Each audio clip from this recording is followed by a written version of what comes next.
Hello student, मैं नीरज कुमार स्वागत करता हूं आपका यज्ञ विद्या में। आज से यूपी पैट के लिए कोर्स शुरू हो रहा है और आज से आपका मुसीबत कम होना शुरू हो जाएगा। मैं विश्वास दिलाता हूं कि जो यज्ञ विद्या का पढ़ाने का तरीका है वो आपको इतना सूट करेगा कि आप लोग में से सारे बच्चे जो इसे फॉलो करेंगे एग्जाम में अच्छा स्कोर लेके आएंगे। ठीक है, दावे में कितना सच्चाई है ये आपको आज का क्लास समाप्त होते होते पता चल जाएगा। चलिए समय बिल्कुल व्यर्थ किए बिना हम कोर्स पे चलते हैं। पहले मैं बताता हूँ कि हमारा तरीका क्या होगा पढ़ाने का। आइए देखते हैं। देखिए, सबसे पहले संक्षेप में कल मैंने अपने पहले सेशन में आपको सिलेबस बताया था विस्तार से। आज बस 1 मिनट में बताना चाहता हूँ कि पढ़ाने का तरीका क्या होगा। ये सिलेबस आपके सामने दिख रहा है। देखिए, यहाँ पे जैसे भारतीय इतिहास है, इसको बहुत सारे खंडों में बाँटा गया है। आज हम लोग सिंधु घाटी सभ्यता को ले रहे हैं। पढ़ाने का तरीका क्या होगा? पहले सिंधु घाटी सभ्यता है क्या? इसके बारे में मैं आपको बताऊँगा। जी हाँ, इसके बारे में आपको बताऊँगा जिससे सिंधु घाटी सभ्यता संबंधी कॉन्सेप्ट आपको बिल्कुल क्लियर हो जाए। जो बच्चा काफ़ी 10-12 के बाद पहली बार हिस्ट्री देख रहा है, उसे भी समझने में दिक्कत नहीं है। तो मैं पहले सिंधु घाटी सभ्यता बताऊँगा, क्या है सिंधु घाटी सभ्यता, इसके विभिन्न एस्पेक्ट को बताऊँगा, फिर उससे संबंधित बहुत सारे क्वेश्चन हैं, उसपे हम लोग चर्चा करेंगे। हम लोग शुरुआत करते हैं आज का सेशन का। देखिए, सिंधु घाटी सभ्यता पहला टॉपिक है। सिंधु घाटी सभ्यता है क्या? सिंधु घाटी सभ्यता जो है ये आदि ऐतिहासिक काल से संबंध रखता है। आदि ऐतिहासिक काल क्या है? ये वो काल है जब लिखित साक्ष्य नहीं था, उसे कहा जाता है आदि ऐतिहासिक काल। सिंधु घाटी सभ्यता में क्या होता है कि लिखित साक्ष्य का अभाव है। देखिए, इसके बारे में बहुत सारा कौतूहल है, कब शुरू हुआ, चलन कब हुआ, कौन-कौन व्यक्ति इससे जुड़े हुए थे। मैं उस सारे आपके जो कौतूहल है ना, उसको मैं शांत कर देता हूँ। देखिए, सबसे पहले चार्ल्स मेसोन 1826 में हड़प्पा नामक स्थान पे प्राचीन सभ्यता के बारे में बात किया था कि किसी जगह यहाँ पे कोई प्राचीन सभ्यता हो सकता है। उसके बाद 1872 में कनिंघम साहब ने यहाँ का अवलोकन किया। 1921 में भारतीय पुरातत्व विभाग के सर्वेक्षण जॉन मार्सन के निर्देशन पर इस स्थल का ज्ञान प्राप्त हुआ। हड़प्पा के बारे में बात किया जा रहा है। देखिए, सबसे पहले हड़प्पा में खुदाई हुआ था, इसलिए इसे हड़प्पा संस्कृति के नाम से जाना जाता है। राइट, यहाँ पे बहुत सारा चीज मैं आपको स्लाइड में या आगे अगर आप देखिएगा तो बहुत सारी चीज आपको बताया गया है। मैं तेजी से बताता हूँ। मेरा हम लोग का ये तरीका है कि सिंधु घाटी से संबंधित आज आपका क्लास भी हो जाए, प्लस उससे संबंधित क्वेश्चन भी आप लोग देख लें कम समय में। तो यहाँ पे बहुत सारी चीज आपको लिखा गया है। जहां पे आपको लगे कि नहीं बहुत तेजी से मैं भाग रहा हूँ, आप यूट्यूब को दोबारा पॉज कीजिए और देख लीजिए। कोई अगर फिर भी समझने में दिक्कत हो, हमें कमेंट कीजिए, उसके बाद हम लोग आपको रिप्लाई करेंगे। ठीक है, तो यहाँ पे हड़प्पा नामक स्तर पे खुदाई होने के कारण इसका नाम हड़प्पा सभ्यता के नाम से पुकारा जाता है। ठीक है, आगे देखते हैं। देखिए, ये जो विकास का चरण है, हड़प्पा सभ्यता के अगर विकास का चरण, सिंधु घाटी सभ्यता के विकास के चरण को देखेंगे, तो उससे पहले हम लोग आपको बता दें कि इस काल में कौन-कौन सा स्थान था और किस जगह से बिलॉन्ग करता था। जो बलूचिस्तान क्षेत्र है, जो अभी वर्तमान में पाकिस्तान में है, वहाँ से मेहरगढ़, किलीगुर मोहम्मद, दंत सवार, दाना घुंगर, बालाकोट नामक स्थान जो है बलूचिस्तान बलूचिस्तान क्षेत्र से है। इन लोग का जो मैं पिछले अभी तक 6 एग्जाम हुआ है, 2 साल में 6 एग्जाम हुआ है। 1 साल 4 बार हुआ, 1 साल 2 बार, मतलब 6 क्वेश्चन पेपर आपका पाकिस्तान का है। उसे जो स्टडी किया गया है उसके आधार पर मैं बता दूं कि क्वेश्चन का स्टैंडर्ड बिल्कुल जो मैं आज बता रहा हूं उसी से रहेगा, उसके बाहर कहीं नहीं रहेगा। आप चाहे तो प्रीवियस ईयर क्वेश्चन को इससे मिला सकते हैं। इस साल भी सेम वही होने वाला है। गोमल घाटी यहाँ से गुमला और रामानडेरी है। पंजाब से सरायखाला और जलीलपुर।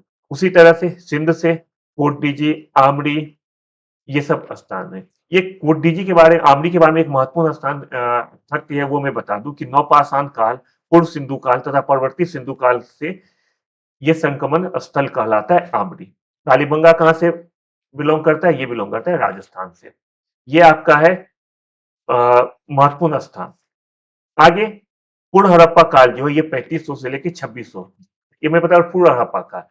सबसे पहले नवपाषाण काल था 5500 से लेके 3500 ईसापुर। देखिए, जब जो हमारा समय काल होता है, समय काल हम लोग इसका विकसित जो मेन समय काल है वो 2600 से 1800, कहीं कहीं 2500 से 1700 भी है। ये मान के लिए किसी के आसपास है, 1 साल कम 1 साल ज्यादा। एग्जाम में कभी भी आपको जो ऑप्शन होगा, कभी भी 2600 से लेके अगर 1800 होगा तो दूसरा ऑप्शन 2500 से लेके 1700 नहीं होगा।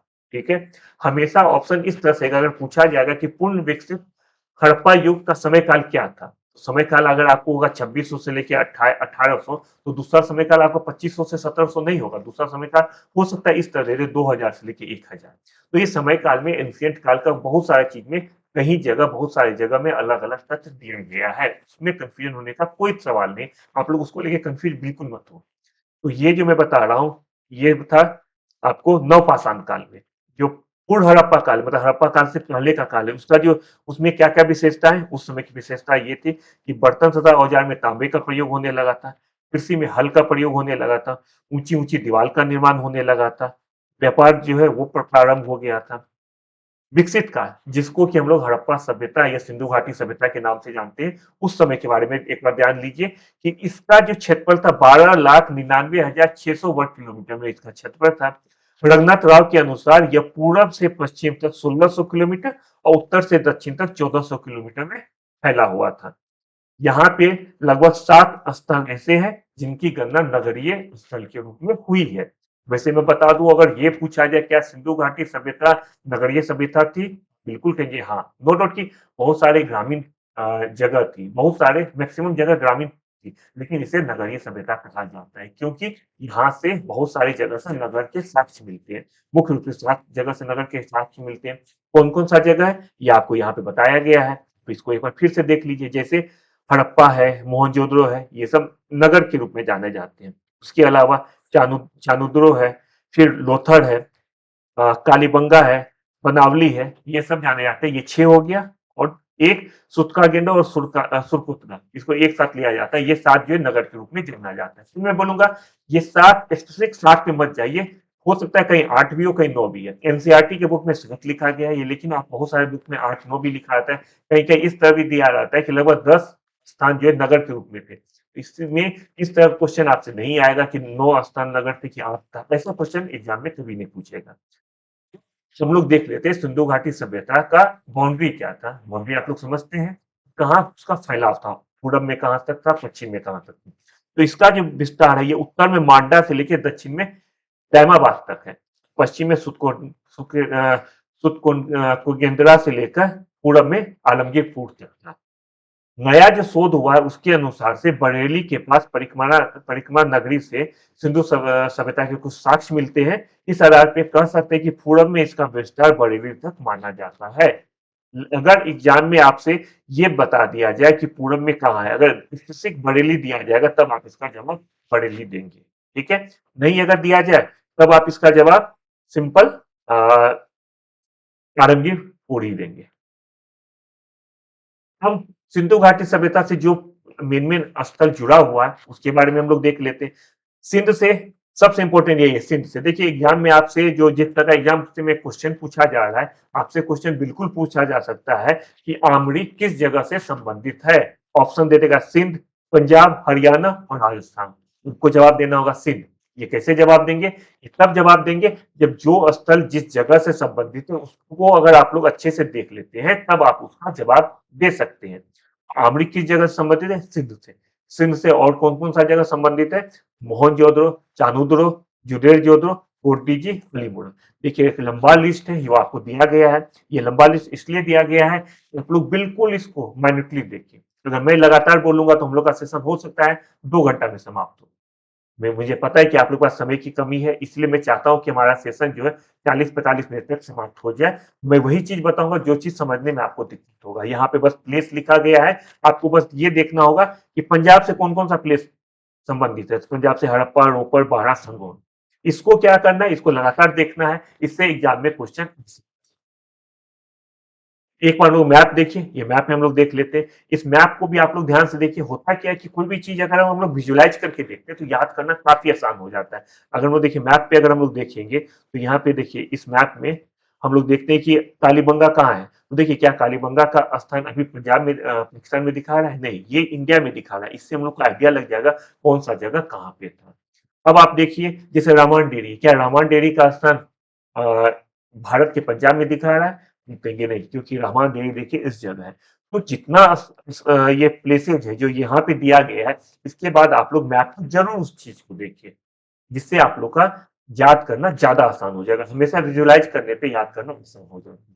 ये सारा स्थान बच्चों मैं फिर से कहूँ, सारा स्थान को बिल्कुल आप लोग अच्छे से ध्यान रखिए। कुछ क्वेश्चन बिल्कुल पूछा जा सकता है कि सोर्तगुई वहां से संबंधित है। ऑप्शन देगा बलूचिस्तान या अफगानिस्तान, आपको जवाब देना होगा अफगानिस्तान। ये फिर जवाब देंगे जबकि जितने भी जगह है उसके बारे में आपको बिल्कुल स्पष्ट जानकारी होगी। आगे देखिए, अब जितने भी स्थल हैं, जैसे मैंने बताया कि लगभग 1500 स्थल सिंधु घाटी सभ्यता में मिलते हैं, लगभग 1500। सब जगह इसमें भी अलग अलग है, एनसीईआरटी की बुक में 1500 लिखा हुआ है, वो मैं आपको बता रहा हूँ। 1500 ही ऑथेंटिक मान के चलिए। एग्जाम में फिर बता रहा हूँ, इस तरह क्वेश्चन नहीं आएगा कि 1500 जगह सिंधु घाटी से संबंधित है, ये 1600। लेकिन आपकी जानकारी के लिए लगभग 1500 स्थान सिंधु घाटी सभ्यता से संबंधित है।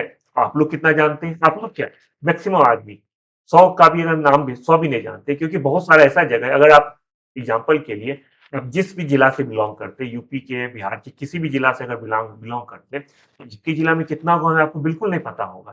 शायद 15-20 गांव का याद होगा, लेकिन हर जिला में कम से कम 100-200 गांव होता है। ठीक उसी तरह से सिंधु घाटी सभ्यता में लगभग 1500 स्थान थे। अब हड़प्पा, हड़प्पा का क्या खासियत है वो एक बार देख लीजिए। आपको जो जो मेन स्थान है उसको, उसका उत्खनन करता कौन थे, प्लीज उस स्थान से संबंधित जो मेन बात है उसको बिल्कुल ध्यान रखिए। हम लोग जो कोई आपको ये बता रहे इसमें बहुत ही कम में बताया गया, इसलिए इसको बिल्कुल आप एक बार में लगातार इसको पढ़ते रहे, जिससे कि आपको याद हो जाएगा। एग्जाम में जब क्वेश्चन आएगा तो आप लोग जवाब देने में बहुत सक्षम होंगे। अब हड़प्पा, हड़प्पा देखिए अभी के पंजाब के जो मोंटगोमरी में, जिसे वर्तमान साहिवाल है, रावी नदी के बाएं किनारे पे स्थित है, पाकिस्तान में ये स्थित है। कौन सा जगह? हड़प्पा। इसकी खुदाई दयाराम साहनी के नेतृत्व में माधव स्वरूप वस्त द्वारा 1921 में हुआ था। इससे संबंधित कुछ कुछ फैक्ट है, लोग देख लीजिए। क्या फैक्ट है? जैसे यहाँ से धोती पहने एक मूर्ति प्राप्त हुई है, यहाँ बर्तन पर मछुआरे का चित्र बना हुआ है, शंख का बना हुआ एक बैल प्राप्त हुआ है, नटराज की आकृति जैसे स्लेटी चूने पत्थर की नित मुद्रा वाली मूर्ति प्राप्त हुई है। ये बहुत इंपॉर्टेंट है, देख लीजिए। कब्रिस्तान क्षेत्र में 837 नामक कब्र में ताबूत मिला है। ये 837 एग्जाम में बहुत बार आया हुआ है। मैं तो ये एग्जाम में पीसीएस सब में आया है कि 837 किससे संबंधित है? ये हड़प्पा से संबंधित है। यहाँ से सिर के बल खड़ी नग्न स्त्री का चित्र मिला है, जिसके गर्भ से एक पौधा निकलता दिखाई देता है। ये भी एग्जाम में बहुत बार आया है, इसको भी ध्यान से देखिए। देखिए इसके अलावा बहुत सारे फैक्ट है, जैसे सिंधु सभ्यता की सर्वाधिक अभिलेखयुक्त मोहरें हड़प्पा से प्राप्त हुई है, जबकि सर्वाधिक संख्या में मोहरें मोहनजोदड़ो से प्राप्त हुई है। दोनों में अंतर क्या होता है? सिंधु सभ्यता, ये इंपॉर्टेंट है, सिंधु सभ्यता की सर्वाधिक अभिलेख युक्त मोहरें हड़प्पा से प्राप्त हुई है, जबकि सर्वाधिक संख्या में मोहरें मोहनजोदड़ो से प्राप्त हुई। देखिए, नंबर ऑफ जो कॉइन होते हैं, मोहरे होते हैं, वो सबसे ज्यादा मोहनजोदड़ो से मिला है, लेकिन जिस मोहर पे अभिलेख लिखा हुआ है उसमें सबसे ज्यादा संख्या हड़प्पा से मिला है। ये एग्जाम में आपको आ सकता है, ध्यान रखिएगा। अब देखते हैं मोहनजोदड़ो। इसका 1922 में राखलदास बनर्जी द्वारा इसे खोजा गया है। इसका मोहनजोदड़ो का शाब्दिक अर्थ क्या है? इसका अर्थ है मृतकों का टीला। इंपॉर्टेंट चीज है, बिल्कुल ध्यान रखिए, ये भी एग्जाम में बिल्कुल आ सकता है। यहाँ 16 कमरों का बैरक मिला है। एक सिंगी पशु आकृति वाले मुहर की प्राप्ति हुई है। एक इंपॉर्टेंट चीज, जो इंपॉर्टेंट मैं स्टार लगा रहा हूं उसको बिल्कुल ध्यान से देखिए, 2-3 बार देखिए। यहाँ पर सड़क को पक्की करने का साक्ष्य मिल है, साथ ही साथ पूरी हड़प्पा में एकमात्र ऐसा उदाहरण है, सड़क को पक्की करने का एकमात्र उदाहरण हड़प्पा में मिलता है। एचआर क्षेत्र में वेदिका युक्त वृक्ष का चित्रण मिला है। लोथर, लोथर में क्या इंपॉर्टेंट है? एक तो गुजरात के अहमदाबाद जिले में भगवा नदी के किनारे खंबात की खाड़ी के निकट इस आयताकार स्थल की खोज 1957 में रघुनाथ राव ने किया था। इंपॉर्टेंट चीज क्या है? इसका खोज करता कौन है? खोज करता रघुनाथ राव। लोथर किस नदी के किनारे? भगवा नदी, इसे ध्यान रखेंगे। लोथर का अर्थ है मुर्दों का नगर। आगे, पूरे सिंधु सभ्यता का एकमात्र ऐसा स्थल है जहां से गोदीवारा, गोदीवारा किसे कहते हैं? डॉकयार्ड, उसका साक्ष्य मिला है। बहुत ही इंपॉर्टेंट है, इसे बिल्कुल याद रखिए। जहां जहां स्टार है सोचिए, वो आपको याद करके जाना ही होगा, जब अगर आप चाहते हैं एग्जाम में बहुत अच्छा स्कोर लाना। इंपॉर्टेंट चीज बता रहा हूं, यहाँ पर एक मृदमान पर पंचतत्व के चालाक लोमड़ी का अंकन भी है। कहाँ पे? लोथर में। बटन की आकार की मुद्रा प्राप्त हुई। देखिए, जहां आपको देखना है, मैं बार बार इसलिए बोल रहा हूँ क्योंकि आज पहला सेशन है, जितना भी इसमें लिखा हुआ चीजें आप लोग बिल्कुल देखिए। इसके अलावा सिंधु घाटी सभ्यता किसी भी बुक से मत पढ़िए, इसमें एनसीईआरटी के अलावा बाकी जितने भी इंपॉर्टेंट बुक है उसका निचोड़ दिया गया है। सारे चीज को मैं दोहरा नहीं रहा हूँ, अगर दोहराऊंगा तो 2 घंटा का क्लास हो जाएगा, लेकिन जितना भी चीज में मेंशन उसको आप लोग जरूर देखते रहिए। कालीबंगा, कालीबंगा जो राजस्थान राज्य में लुप्त हो चुकी है, घग्गर नदी के किनारे स्थित है। नदी वो लुप्त हो चुकी है, लेकिन कहा जाता है कि घग्गर नदी के किनारे कालीबंगा है। कालीबंगा का शाब्दिक अर्थ है काले रंग की चूड़ियां। देखिए ये सब जो होता है, जैसे लोथड़ का अर्थ है मुर्दों का नगर, कालीबंगा का अर्थ है काले रंग की चूड़ियां, ये सब आपको एग्जाम में हमेशा आने का चांसेस बहुत बढ़ जाता है। इसीलिए इसे स्टार लगा देता हूं, आप लोग दोबारा जब देखेंगे तो इस पे ज्यादा फोकस करेंगे। इसका उत्खनन 1953 में अमलादन घोष के नेतृत्व में, 1990 में बीके टापर के नेतृत्व में हुआ। देखिए दो आदमी से जुड़े हुए हैं कालीबंगा से। एग्जाम में कभी कभी पूछा जा सकता है कि कालीबंगा के उत्खनन से कौन से दो पुरातत्ववेत्ता जुड़े हुए हैं, अमलानंद घोष और बीके थापर, ये दोनों जुड़े हुए हैं, इनका नाम आप लोग जरूर ध्यान रखिए। यहाँ से जुटे हुए खेतों के साक्ष्य मिले, बहुत इंपॉर्टेंट है। आप लोग में से बहुत सारे बच्चे जो पीसीएस एग्जाम या कोई दूसरा एग्जाम दे रहा होगा, ये क्वेश्चन कभी ना कभी आप लोग से जरूर टकराया होगा कि जुटे हुए खेतों का साक्ष्य कहाँ से मिलता है। वो मिलता है कालीबंगा से। तीन चार इसमें इंपॉर्टेंट फैक्ट है, उसको बिल्कुल नहीं भूलना है आपको। कम दूरी पर चना, जो जहां पे जुते हुए खेत के साक्ष्य मिले उसमें कम दूरी पर चना, अधिक दूरी पर सरसों बोया जाता था। फर्श को पक्की करने का साक्ष्य यहाँ मिला है, जो अलंकृत ईंटों से होता था। कालीबंगा के दोनों खंड ध्रुवीकृत थे। ये जो फैक्ट है, फर्श को पक्की करने का साक्ष्य मिला है जो अलंकृत ईंटों से होता था, इसे स्टार लगा रहा हूं, इसे आपको बार बार देखना है। राइट। चाणूर 1931 में एनजी मजूमदार के प्रयास से इस स्थल की खोज हुई। 1935 में मैके ने इस कार्य को आगे बढ़ाया। हर जो कोई भी जगह होता है उसमें एक व्यक्ति ने कभी कभी दो तीन चार पर्सन जुड़े हुए होते हैं। चाणूर से कौन कौन जुड़े हुए, इससे जुड़े एनजी मजूमदार जुड़े हुए और मैके जुड़े हुए। देखिए ईयर बस आप लोग को विजुलाइज करने के लिए दिया गया है, ईयर आपसे पूछने का चांसेस बहुत कम है। देखिए ईयर याद रखना बहुत मुश्किल हो जाता है, लेकिन उत्खनन करता कौन है ये आपसे जरूर पूछा जा सकता है, खासकर 8-9 जगह के बारे में। 7-8 जगह मैं आपको इस क्लास में बता रहा हूँ, कम से कम उसको जरूर याद रखिए। जरूरी नहीं कि जितने भी जगह है 1500 जगह मैंने बताया कि 1500 का नाम याद होना चाहिए, बिल्कुल नहीं। आपको कम से कम 10-12 भी अगर आप याद कर लेते, प्लस उस 10-12 में क्या क्या इंपॉर्टेंट फैक्ट है उसको अगर आप लोग देख लेते हैं, एग्जाम यही 10-12 जगह से ही पूछा जाता है। यहाँ से संस्कृति के 3 चरण देखिए, चाणूरों से क्या इंपॉर्टेंट है, प्राक विकसित तथा उत्तर हड़प्पा के साक्ष्य मिले हैं। चाणूरों में तीनों, प्राक हड़प्पा भी है, विकसित हड़प्पा भी है, उत्तर हड़प्पा भी। इसके अलावा मिथातल भी हरियाणा में, वहां से भी तीनों चरण के साक्ष्य मिलते हैं। यहाँ से मनके बनाने का कारखाना मिला है। एक ईंट पर एक बिल्ली का पीछा करते हुए कुत्ते का पदचिन्ह भी बताया गया है। कहाँ पे? चाणूदुरों में। बनवाली, यहाँ पे क्या है, वर्तमान हरियाणा के हिसार में है। इसकी खोज 1973 में आरएस विस्ट ने किया था। इसमें क्या इंपॉर्टेंट चीज है, यहाँ से अच्छे किस्म का जौ प्राप्त हुआ है, तांबे का एक वनाग्र प्राप्त हुआ है। यहाँ सड़क ना तो सीधी मिलती है, ना ही एक दूसरे को संपूर्ण पर काटती, बल्कि समांतर चलती। समांतर का क्या मतलब है, किस तरह से सड़क होगा ना, ऐसे, ये देखिए ऐसे ऐसे नहीं जाएगी, ये इस तरह का होगा। समांतर में होता है जो एक दूसरे से कभी नहीं मिलता, उसे कहता है समांतर रेखा। तो यहाँ पे सड़क, बनवाली में क्या था, सड़क समांतर होता था। रोपड़, रोपड़ का खुदाई यज्ञदत्त शर्मा के नेतृत्व में कराया गया था। इंपॉर्टेंट फैक्ट देखिए क्या है, इसे मैं स्टार लगा रहा हूँ कि स्वतंत्रता पश्चात के बाद सबसे पहले यही खुदाई हुआ था। मतलब 1947 के बाद जो हड़प्पा सभ्यता या सिंधु घाटी सभ्यता में जो खुदाई हुआ किसी जगह का, वो हुआ है रोपड़ का। यहाँ मानव के साथ कुत्ते के दफनाए जाने के साक्ष्य मिलते हैं। ये इंपॉर्टेंट चीज है, इसको भी ध्यान रखिए। धौलावीरा, धौलावीरा में क्या इंपॉर्टेंट चीज है कि यहाँ का खोज जो है 1967-68 में जगपति जोशी द्वारा किया गया था। ठीक है। धौलावीरा का अर्थ क्या होता है, सफेद कुआं। देखिए पहले भी बताया कि जहां पे किसी का अर्थ पूछा जाता है वो आपके लिए बहुत महत्वपूर्ण हो जाता है। लगभग पूरे साइट में 5-6 जगह ऐसा है जिसका अर्थ पूछा गया कि इसका क्या अर्थ है। तो धौलावीरा का अर्थ होता है सफेद कुआं, उसे ध्यान रखिए। धौलावीरा का आकार आयताकार है। अन्य स्थलों के विपरीत यह 3 भागों में विभाजित है, दुर्ग, मध्य और निचरा नगर। पूछा जा सकता है कि कौन सा ऐसा जगह है जो 3 भागों में विभाजित है, वो धौलावीरा हो जाएगा। तीनों भाग दुर्गीकृत है।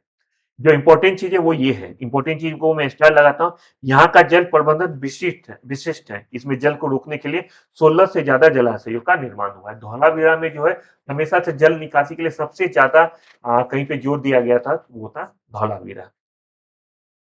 यहाँ पे एक इंपॉर्टेंट फैक्ट कि धौलावीरा नगर के दुर्ग भाग तथा मध्यम भाग के मध्य अवस्थित भव्य इमारत के अवशेष मिले, इसे स्टेडियम कहा जाता है। स्टेडियम कहाँ पे मिला है, ये आपको मिला है धौलावीरा में। भारत के उत्खनन दूसरा सबसे बड़ा स्थल है कौन सा, धौलावीरा। संपूर्ण सिंधु घाटी सभ्यता में इसका चौथा स्थान है।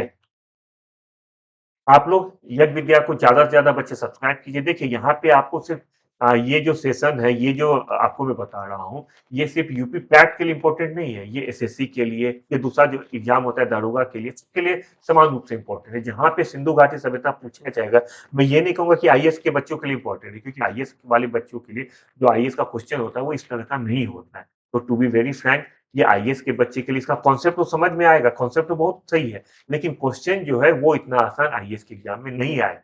लेकिन अगर जो बच्चा पीसीएस का एग्जाम दे रहा है या बाकी जो एग्जाम दरोगा का एग्जाम दे रहा है, टीचर का दे रहा है, या आपको अभी पैट का एग्जाम है, इसके लिए बहुत ही महत्वपूर्ण ये सेशन है। इसे ज्यादा से ज्यादा बच्चे को आप लोग शेयर कीजिए। और एक चीज और की बहुत जल्दी हम लोग पैट पे टेस्ट सीरीज भी लाने वाले हैं, उसे आप लोग गूगल प्ले स्टोर से यज्ञ विद्या को डाउनलोड कीजिए ऐप को, और उस पर आप लोग टेस्ट दीजिए। एक दो दिन में हम लोग टेस्ट सीरीज लाएंगे, उस समय और विस्तार में आप लोग को बता दिया जाएगा इसके बारे में। देखिए विशेषता क्या है हड़प्पा नगर की विशेषता। हड़प्पा नगर की विशेषता क्या है? नगर योजना इसका बहुत ज्यादा विशेषता है, इंपॉर्टेंट विशेषता है। इसमें क्या विशेषता है देखिए, संपूर्ण नगर प्राय दो असमान भागों में विभाजित था। क्या था? जो एक भाग था वो था दुर्गीकृत, दूसरा भाग अनावृत था। मतलब एक जो भाग था वो दुर्गीकृत था, दूसरा भाग दुर्गीकृत नहीं था। यद्यपि कुछ स्थल पर एकल विभाजन, जैसे लोथर में एक विभाजन ही देखने को मिलता है। दोनों कंधों का दुर्गीकरण ये कालीबंगा में है, और नगर की में मदस्थलीय विभाजन ये धोलावीरा में देखने को मिलता है। सामान्यतः अगर पूछा जाएगा सामान्यतः क्या है कि दो असमान भागों में विभाजित था। कौन सा? हड़प्पाकालीन नगर। एक भाग था दुर्गीकृत और दूसरा भाग बिना दुर्गीकृत, जिसे कि अनावृत भी कहा जाता है। लेकिन एक्सेप्शन एक्सेप्शन क्या क्या है? जैसे एकल विभाजन कहाँ है? लोथल में है। दोनों कंध का दुर्गीकरण ये कालीबंगा में है। और नगर में मध्यस्थलीय विभाजन ये कहाँ पे? धोलावीरा में। हड़प्पा सभ्यता का नगर नियोजन बहुत ही व्यवस्थित रूप से था।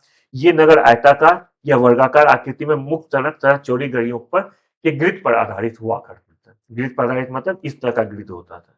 ठीक है, ये इंपॉर्टेंट है। सिर्फ मोहनजोदड़ो में एक सड़क के पक्कीकरण का साक्ष्य मिला है। किस जगह? मोहनजोदड़ो में पक्की सड़क को पक्की करने का साक्ष्य मिला है। बाकी किसी भी जगह पे सड़क को पक्की करने का साक्ष्य नहीं मिला है। भवन निर्माण भी इसकी एक विशेषता है। इसमें क्या क्या खास बात था कि इस सभ्यता में बड़े बड़े भवन मिले हैं, जिसमें महास्नानागार, पुरोहित आवास, अन्नागार आदि प्रमुख है। मोहनजोदड़ो की सबसे बड़ी इमारत इसका अन्नागार है। पूछा जा सकता है कि मोहनजोदड़ो का सबसे बड़ी इमारत क्या है? डॉकयार्ड है या अन्नागार है या स्टेडियम है? तो आपको बताना होगा कि उसका सबसे बड़ा इमारत मोहनजोदड़ो का अन्नागार था, जो 45 मीटर लंबा और 15 मीटर चौड़ा था। ये इंपॉर्टेंट नहीं है कितना, इंपॉर्टेंट ये है कि सबसे बड़ी इमारत अन्नागार था मोहनजोदड़ो का।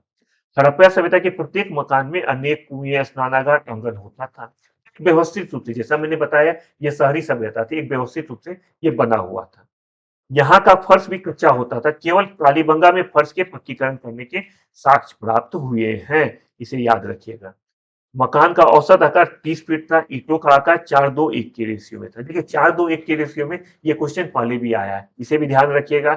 ये बहुत इंपॉर्टेंट है कि कालीबंगा में फर्श के पक्कीकरण करने का साक्ष्य मिला है।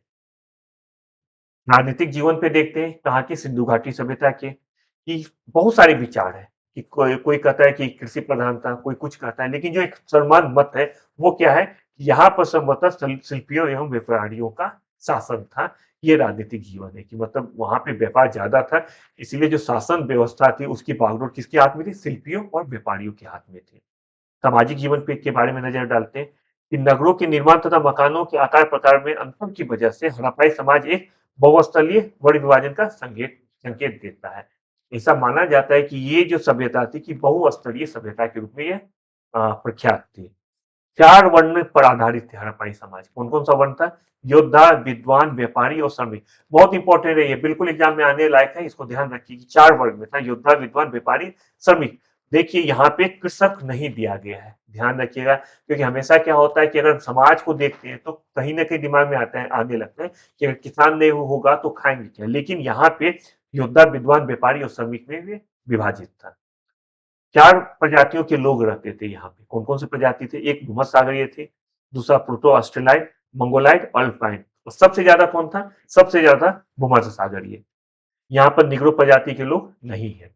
एग्जाम में बिल्कुल आ सकता है कि इनमें से कौन से प्रजाति के लोग हड़प्पा काल में नहीं मिलते। ऑप्शन आ जाएगा भूमध्यसागरीय, मंगोलाइट, अल्पाइन, निग्रो, आपको देना होगा निग्रो। 4 है, निग्रो इसमें नहीं है। बिल्कुल इसमें इंपॉर्टेंट है, इसको ध्यान रखिएगा। स्त्री मूर्तियों की संख्या देखते हुए अनुमान लगाया जाता है कि सिंधु सभ्यता का समाज मातृ सत्तात्मक था, मतलब माता की पूजा होती थी सिंधु घाटी सभ्यता में। ऐसा हम लोग देख सकते हैं, बहुत सारे जो वहां पे उत्खनित मूर्तियां मूर्तियां प्राप्त हुई उस आधार पे देख सकते हैं। देखिए वहां का कोई लिखा हुआ साक्ष्य नहीं है, कोई बोलने वाला नहीं है। जो हम लोग को उत्खनन में मिला है हम लोग उसके बारे में बता सकते हैं। हो सकता है कि 10 साल बाद, 15 साल बाद, 20 साल बाद कुछ नया चीज फिर मिल जाए जमीन के नीचे से। हो सकता है फिर सारा जो चीज अभी तक हम लोग पढ़े सब कुछ बदल जाए।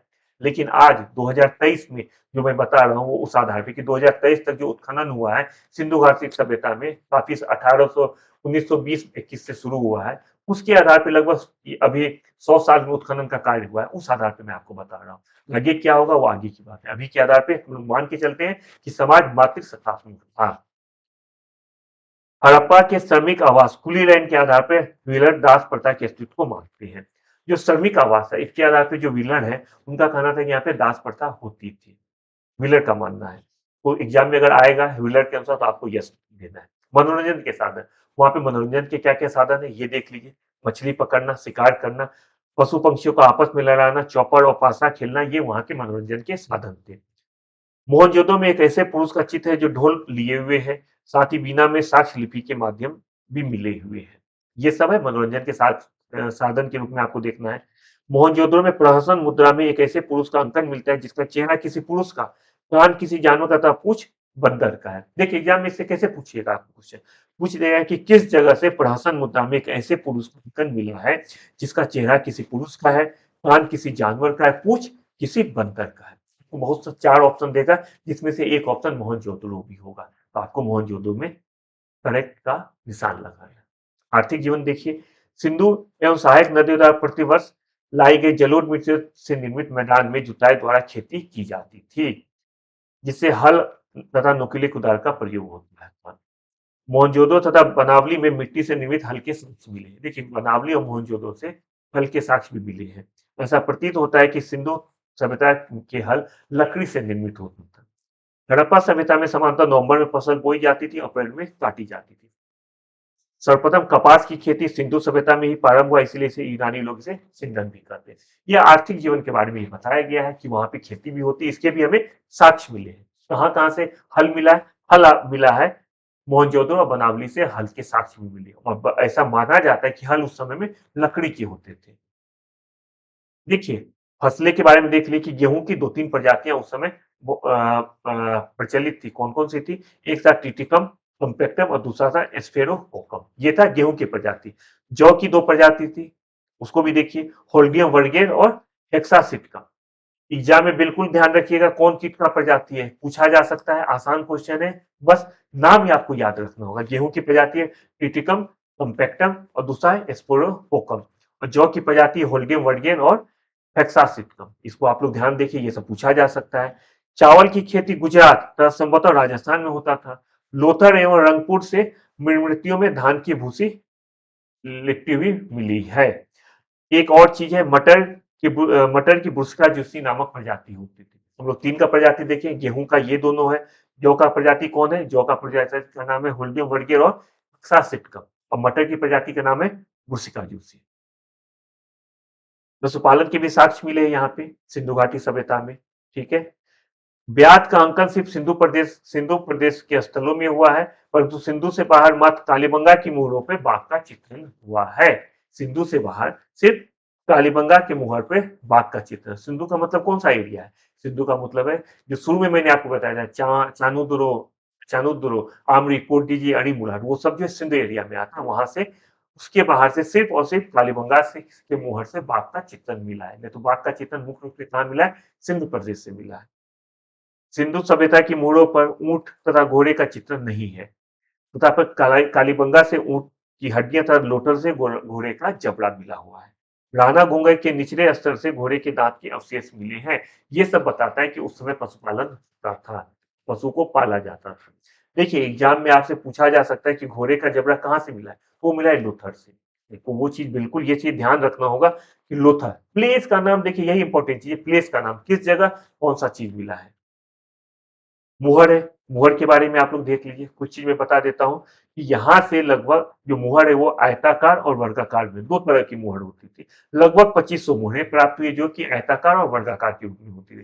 दोनों में अंतर क्या है? तो दोनों में अंतर देखिए क्या होता है कि जो वर्गाकार मुहर है उसमें पशु की के साथ लिपि भी उत्कीर्ण है। मतलब पशु का चित्र भी है और लिपि भी दिया गया है जो वर्गाकार है। आयताकार में क्या होता था? सिर्फ़ और सिर्फ़ लिपि बताया जाता, लिपि उत्कीर्णित होता था, पशु का आकार उसमें नहीं होता था। आयताकार और वर्गाकार मुहर में अंतर क्या आप समझिए। ये दोनों तरह का मुहर हमें सिंधु घाटी सभ्यता में मिला है। इसमें बहुत सारा फैक्ट है कि आप लोग देख लीजिए अच्छे से, एक बार इसको आपको पढ़ना होगा इसलिए आपको दिया गया है। माप-तौल, माप-तौल के विषय में देख लीजिए कि ये इम्पोर्टेंट चीज़ है कि गणना में 16 संख्या तथा उसके गुणक का प्रयोग मिल लगता है। इसे मैं स्टार लगा देता हूँ कि माप-तौल में 16 संख्या तथा उसके गुणक का प्रयोग मिलता है। कभी-कभी एग्ज़ाम में पूछ सकता है 18 के गुणक का प्रयोग, 19 के गुणक का प्रयोग नहीं, 16 के गुणक का प्रयोग मिलता है। ये एग्ज़ाम में आया भी हुआ है। ऊपरी स्तर पर दशमलव प्रणाली जबकि निचले स्तर पर विभाजन प्रणाली प्रचलित थी। सबसे इम्पोर्टेंट इसमें गणना में 16 संख्या में इनके गुणक का प्रयोग होता था, ये पूछा जा सकता है। पहले भी पूछा गया, इसके आने का संभावना बहुत ज़्यादा है। वाणिज्य व्यापार क्या था इस सिंधु घाटी सभ्यता में? देखिए वाणिज्य व्यापार के बारे में आपको यहाँ पे स्लाइड में बता दिया गया है। आप एक बार स्लाइड को बिल्कुल पढ़ लीजिए, बहुत छोटा में वाणिज्य व्यापार के बारे में बताया गया है। इसलिए मैं आपको आज के क्लास में हर एक चीज़ के बारे में या तो मैं बताऊँगा, ये स्लाइड में बता दूँगा, जिससे आप लोग इसको आराम से धीरे-धीरे पढ़ सकते हैं। महत्वपूर्ण बंदरगाह, बंदरगाह कौन-कौन सा फेमस था? यहाँ पे लोथर, रंगपुर, प्रभास पाटन ये गुजरात में था, बालाकोट, सुत्का केंद्र, सुत्काको और बलूचिस्तान ये सब इंपॉर्टेंट बंदरगाह क्षेत्र है सिंधु घाटी सभ्यता के। एक क्वेश्चन जो आता है लोथर के बारे में ये ज्वारीय ज्वारीय बंदरगाह था। लिपि, इंपॉर्टेंट है लिपि कि सर्वप्रथम 1893 में सिंधु लिपि का साक्ष्य प्राप्त हुआ है। 1893 में 1923 तक पूरी लिपि प्रकाश में आई। इस लिपि को आज तक पढ़ा नहीं गया है। वो 3 चीज़ें, पहला चीज़ क्या है 1853 में सिंधु लिपि का साक्ष्य मिलता है, 53 में 1853 में और 1925 तक पूरी लिपि आ गई थी मतलब पहली बार मिला 1853 में लेकिन 1923 तक जितना भी सिंधु घाटी का लिपि था वो सब पता चल गया कि कहाँ-कहाँ क्या लिपि था। लेकिन अभी तक इसको पढ़ा नहीं जा चुका है। हड़प्पाई लिपि एक प्रभाव चित्राचार लिपि है। इसमें 64 मूल चिन्ह हैं। ये इम्पोर्टेंट है 64 मूल चिन्ह मतलब इस चिन्ह के आधार पे वो भाषा लिखा जाता था हड़प्पा सभ्यता में। और ये चित्राचार लिपि को वॉस्टोपेंडम लिपि कहते हैं। ये वॉस्टोपेंडम लिपि क्या होता है? देखिए इसमें क्या होता है कि इसमें दाएँ से बाएँ तरफ पुनः बाएँ से दाएँ लिखा जाता था। दाएँ से बाएँ। अब मैं दायाँ है, यहाँ से मैं लिखना शुरू करूँगा दाएँ से बाएँ। उसके बाद फिर मैं अगला लाइन कहाँ से लिखूँगा? यहाँ से लिखूँगा। पहले मैं लिखूँगा इस तरह से, दाएँ से बाएँ और उसके बाद बाएँ से दाएँ, फिर मैं लिखूँगा इस तरह से। इसे कहते हैं वॉस्टोपेंडम लिपि, जो पहले दाएँ से बाएँ लिखा जाएगा, फिर बाएँ से दाएँ। हड़प्पा लिपि पूरी सभ्यता के काल तक कोई परिवर्तन नहीं दिखाई देता है। ये लिपि जो एक ही जैसा ट्रेंड में चला आ रहा है, कोई अंतर इस लिपि में नहीं था। धर्म, हड़प्पा का धर्म के बारे में आपको यहाँ स्लाइड में दे दिया गया है, बहुत छोटा-सा है। इसे एक बार आप लोग देख लीजिए, एक बार पढ़ लीजिए। धर्म से संबंधित इसी स्लाइड में जितना भी चीज़ है उससे आपसे पूछा जाएगा। जो अंत्येष्टि का प्रकार है वो बता देता हूँ कि 3 प्रकार का अंत्येष्टि होता था। एक था पूर्ण समाधिकरण, दूसरा आंशिक समाधिकरण और तीसरा दाह संस्कार। लेकिन सबसे अधिक पूर्ण समाधिकरण प्रचलित था। ये आपसे पूछा जा सकता है कि जितने भी अंत्येष्टि के प्रकार सिंधु घाटी सभ्यता में देखने को मिलता है, उसमें सबसे ज़्यादा प्रचलित कौन-सा था? तो उसमें सबसे ज़्यादा प्रचलित होगा पूर्ण समाधिकरण। कालीबंगा में छोटी-छोटी गोलाकार कब्र भी मिला है। लोथल में युग सावधान का साक्ष्य मिला है। विद्वान इसे सती प्रथा के प्रचलन के रूप में देखते हैं। रोपड़ में एक कब्र में मालिक के साथ कुत्ते को दफनाए जाने का साक्ष्य मिला है। पतन को देख लेते हैं, लास्ट में शुरू देखिए, पतन को देखते हैं। देखिए हड़प्पा सभ्यता का पतन क्या कैसे हुआ ये हम लोग को नहीं पता है। क्यों नहीं पता है? उस समय का कोई साक्ष्य हम लोग के पास नहीं है। लेकिन जितने भी विद्वान हैं, जितने भी पुरातत्ववेत्ता हैं, उन्होंने अपने-अपने अनुसंधान के आधार पे अलग-अलग तरीके बताए पतन का। क्या-क्या पतन का तरीका हो सकता है। कुछ यहाँ पे नाम दिया गया है, जैसे फेयर सर्विस का कहना है कि पारिस्थितिक असंतुलन के कारण हो सकता है। इस तरह से लगभग 5-6 नाम दिया गया, अलग-अलग विद्वानों का नाम दे दिया गया कि कौन किस कारण को किस चीज़ को पतन का वजह मानते हैं। लेकिन जो एक सरमन मत बनता है वो यह बनता है कि अलग-अलग स्तरों के लिए पतन के अलग-अलग कारक जिम्मेदार हो सकते हैं। ज़रूरी नहीं कि हर जगह के लिए एक ही पतन का कारक जिम्मेदार हो, ठीक है? अब जैसे क्या कहते हैं बाढ़ हो, बाढ़ उसी जगह तो आएगा जहाँ नदी होगा। तो किस जगह कौन-सा कारक है ये भी कह पाना मुश्किल है। इसलिए एक मत यही कहा जाता है कि हर जगह पतन का अलग-अलग कारण हो सकता है। आप लोग ये मीडिया को मैं दोबारा बोल रहा हूँ कि ज़्यादा से ज़्यादा बच्चे सब्सक्राइब कीजिए, ज़्यादा से ज़्यादा बच्चे एक-दूसरे को शेयर कीजिए। देखिए ये जो हमारा सेशन है, ये सिर्फ़ यूपी फ्लैट के लिए तो सबसे ज़्यादा इम्पोर्टेंट है क्योंकि हम लोग सारा चीज़ इसी के हिसाब से देख रहे हैं। लेकिन सिंधु घाटी सभ्यता अगर जो जैसा मैंने बताया ये सिंधु घाटी सभ्यता सेम यही चीज़ आपको एसएससी का एग्ज़ाम हो या दरोगा का हो, पुलिस का हो, सब में सेम यही आपको महत्वपूर्ण है। इसे बिल्कुल अच्छे से पढ़िए, एक-दूसरे को शेयर कीजिए, ज़्यादा से ज़्यादा बच्चा जुड़िए जिससे हम लोग को भी मोटिवेशन मिलेगा, आप लोगों के लिए अच्छा काम करने के लिए।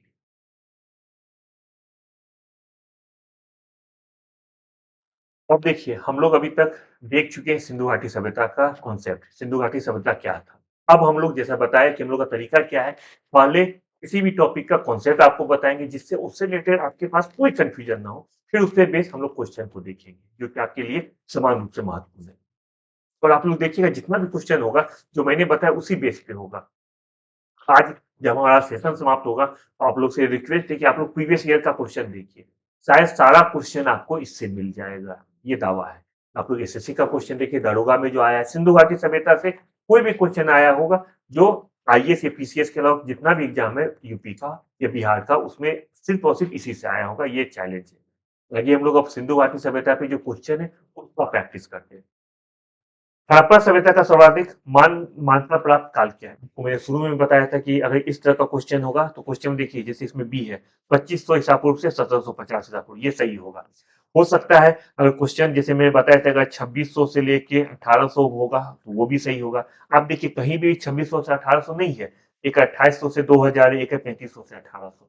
इस तरह के क्वेश्चन में कभी भी आपको कंफ्यूजन तो कोई भी कन्फ्यूज़ नहीं करने का कोशिश करेगा। बस ये जानने का कोशिश करेगा कि आप लोग सही समझ पा रहे हैं कि नहीं। इसका जवाब होगा 2500 ईसा पूर्व से 1750 ईसा पूर्व। सिंधु घाटी की सभ्यता किस सभ्यता का समकालीन नहीं था? तो ये जवाब होगा ग्रीस की सभ्यता। मेसोपोटामिया और चीन की सभ्यता से ये मिलता है। आगे एक स्लाइड है, पीछे एक स्लाइड है व्यापार, जो मैंने बताया कि आप लोग एक बार देख लीजिए, उसमें इसका ज़िक्र किया हुआ है। सिंधु घाटी सभ्यता कहाँ तक विस्तृत है? सिंधु घाटी सभ्यता पंजाब, राजस्थान, गुजरात, उत्तर प्रदेश, हरियाणा, सिंध और बलूचिस्तान। तो ऑप्शन हो जाएगा डी। और आप लोग अगर इसी को देखेंगे ध्यान से तो क्या एक चीज बताइए, क्या उड़ीसा में सिंधु घाटी सभ्यता कहीं मिला है? तो नहीं मिला है। यहाँ पे उड़ीसा बंगाल है, नहीं मिला है। बंगाल में नहीं मिला है, उड़ीसा में नहीं मिला है, दिल्ली में नहीं मिला है। इसलिए ऑप्शन हो जाएगा डी। सिंधु घाटी की सभ्यता में घोड़े के अवशेष कहाँ से मिले हैं? तो घोड़े के अवशेष मिले हैं सुरकोटरा से मिला है। ये आप लोग जान रहे हैं। कालीबंगा किस प्रदेश में? तो कालीबंगा राजस्थान में है। निम्नलिखित में से किस पदार्थ का उपयोग हड़प्पा काल की मुद्राओं के निर्माण में मुख्य रूप से किया जाता है? ऑप्शन है सिल्करी, कांसा, तांबा और लोहा। तो जवाब हो जाएगा आपका सिल्करी। हड़प्पा सभ्यता किस युग में थी? ये चार ऑप्शन है, सही जवाब हो जाएगा आपका कांस्य युग में सिंधु हड़प्पा सभ्यता का उद्भव हुआ था। सिंधु घाटी सभ्यता के लोगों का मुख्य व्यवसाय क्या था? तो उसका व्यवसाय था व्यापार। आप लोग को मैंने बताया कि सिर्फियों या व्यापारी वर्ग का इस पे शासन भी होता था। इससे पता चलता था कि मुख्य व्यवसाय व्यापार था वहाँ के लोगों का। हड़प्पा सभ्यता के निवासी थे, क्या थे? शहरी निवासी थे। मैंने बताया कि लगभग 1500 स्थान सिंधु घाटी सभ्यता का मिला है जिसमें लगभग 10 स्थान कहीं पे 8, 9 भी है, कहीं 7 भी है, उसे नगरीय स्थान माना जाता है। लेकिन हम लोग सिंधु घाटी सभ्यता को मानते हैं नगरीय सभ्यता के रूप में। सिंधु सभ्यता के घर किससे बनाए जाते थे? ईंट, बांस, पत्थर या लकड़ी? जवाब होगा ईंट से। हड़प्पा कालीन किस वस्तु के उत्पादन में सर्वप्रथम थे?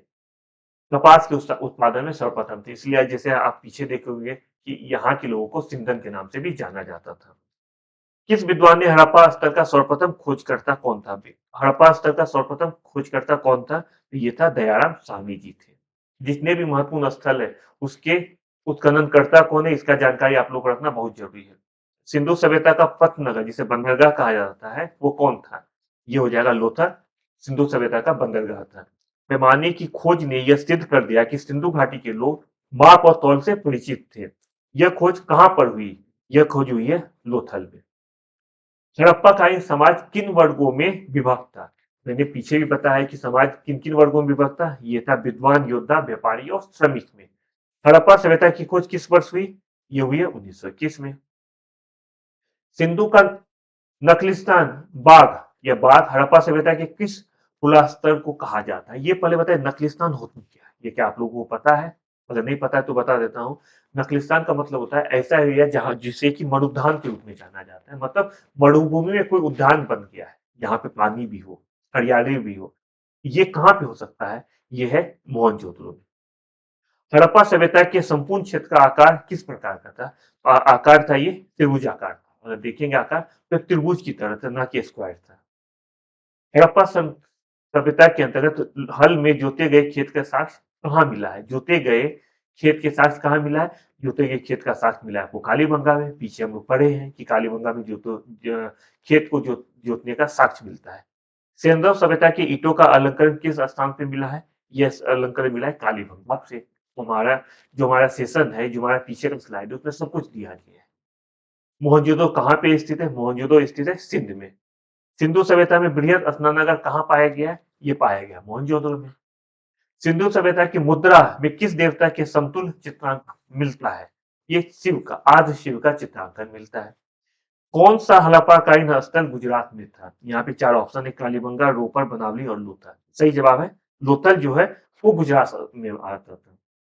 मोहनजोदड़ो का स्थानीय नाम क्या है? स्थानीय नाम है मृतकों का टीले। मैंने बताया, पीछे भी बताया कि जितना भी स्थल है, किसी का अगर ये पूछा जाए कि उसका मतलब क्या होता है, तो उसको आपको बिल्कुल याद रखना हो। कालीबंगा का कुछ मतलब होता है, धौलावीरा का कुछ मतलब होता है, उसी तरह से मोहनजोदड़ो का मतलब होता है मृतकों का टीला। इसे बिल्कुल ध्यान रखिए। हड़प्पा सभ्यता का प्राचीन नाम क्या था? ये प्राचीन नाम था सिंधु घाटी की सभ्यता। सैंधव स्थलों के उत्खनन से प्राप्त मोहरों पर निम्नलिखित में किस पशु का सर्वाधिक उत्खनन हुआ है? और बैल का सबसे ज्यादा। सिंधु घाटी में जितने भी मोहर प्राप्त हुए उसमें सबसे ज्यादा जो किसी भी पशु का चित्रांकन किया गया वो है बैल का। सिंधु घाटी सभ्यता जानी जाती है किस रूप में? सिंधु घाटी सभ्यता जानी जाती है, ये जानी जाती है अपने नगर नियोजन के लिए सिंधु घाटी सभ्यता जानी जाती है।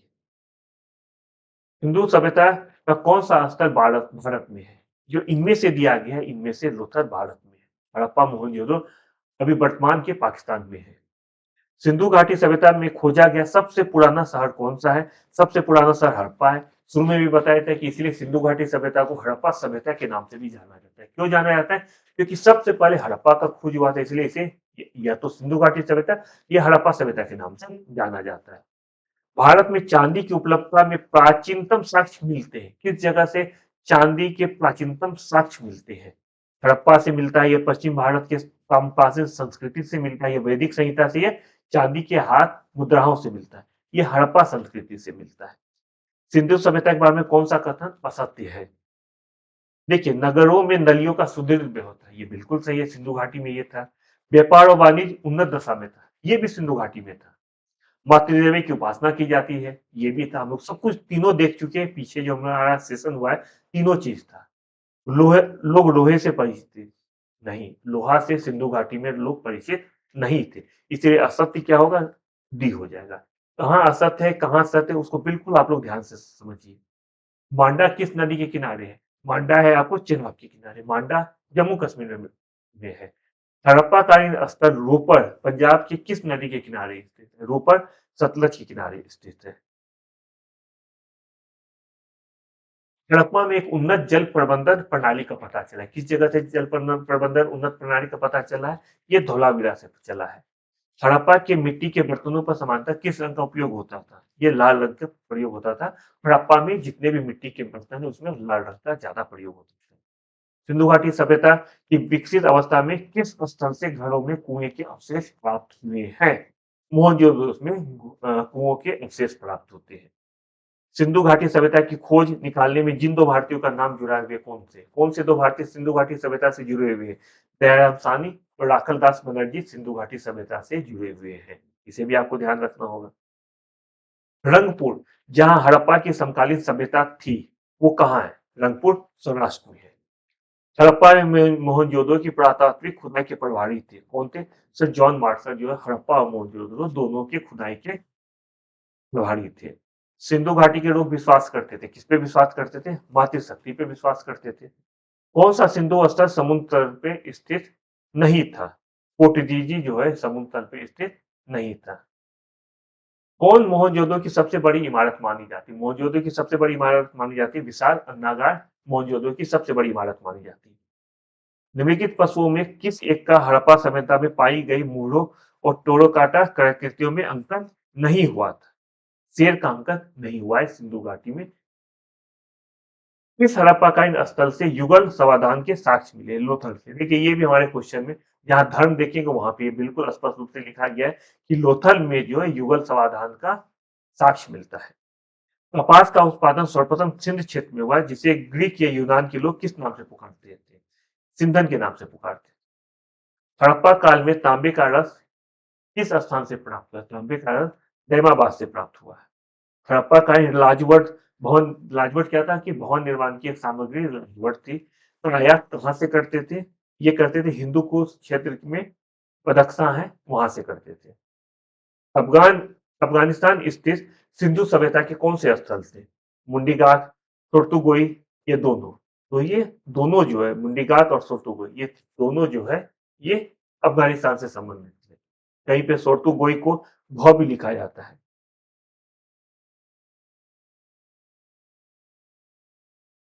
ये ध्यान रखिए। देखिए, प्राचीन काल में प्राचीन भारत का अगर इतिहास देखेंगे तो उसमें बहुत सारे नाम में कन्फ्यूजन है। उसमें आप लोग परेशान मत होइए क्योंकि एग्ज़ाम में ग, घ इसमें कोई अंतर नहीं होता। ऑब्जेक्टिव एग्ज़ाम में कभी घ भी लिखा होगा, कभी ग भी लिखा होगा। मैं इसलिए बता रहा हूँ कि आप लोग इसे ध्यान रखेंगे, एग्ज़ाम में गलत करके ना आए। मोहनजोदड़ो से प्राप्त पशुपति शिव या जिसे आदि शिव की मुहर किन-किन जानवरों का अंकन हुआ है? इस पे सभी का अंकन हुआ है। ब्याध एवं हाथी का, गैंडा एवं भैंसा का और हिरण, इन तीनों का अंकन हुआ है। तो ये हमारा 50 क्वेश्चन है। आज हम लोगों ने क्या-क्या किया? आज हम लोगों ने सबसे पहले सिंधु घाटी सभ्यता को समझा। सिंधु घाटी सभ्यता पे बहुत सारे बुक लिखा जा चुका है, बहुत सारे बुक है। उसमें से निचोड़ के मैंने जो लगा मुझे लगा कि आप लोगों को ये बहुत ही तार्किक चीज़ है, वो मैं आप लोगों के सामने ला रखा हूँ।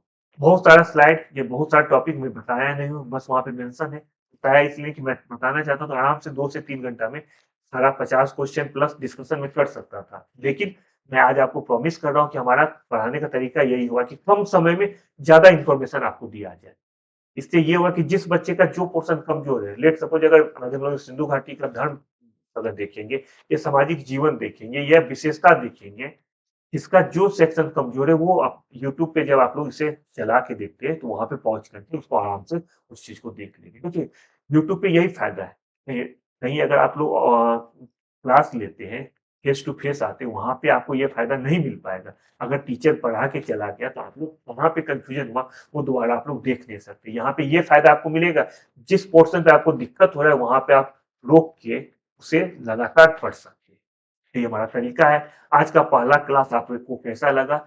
मैं इंतजार कर रहा हूँ, यह मीडिया इंतजार कर रहा है आपके कमेंट का। आप लोग अपना कमेंट दीजिए। आप लोग बताइए कि आज जो हम लोग शुरू कर रहे हैं, ये तरीका आपको कैसा लगा? बहुत सारे चैनल पे आप देखेंगे सिर्फ और सिर्फ क्वेश्चन बताए जा रहे हैं। आप लोग क्या चाहते हैं वो बताएं। मेरा प्रयास ये है कि पहले आप लोग को डिस्कशन कराया जाए, पहले वो टॉपिक बताया जाए, उसके बाद क्वेश्चन आंसर पे आया जाए। आप लोग लगातार ये मीडिया से जुड़े रहिए, देखते रहिए, ज्यादा से ज्यादा बच्चे को इसमें जोड़िए। आप लोग सब्सक्राइब भी कीजिए, लाइक करते रहे। फिर मिलते हैं नए सेशन के, तब अपना बहुत अच्छे से ख्याल रखें। Bye bye.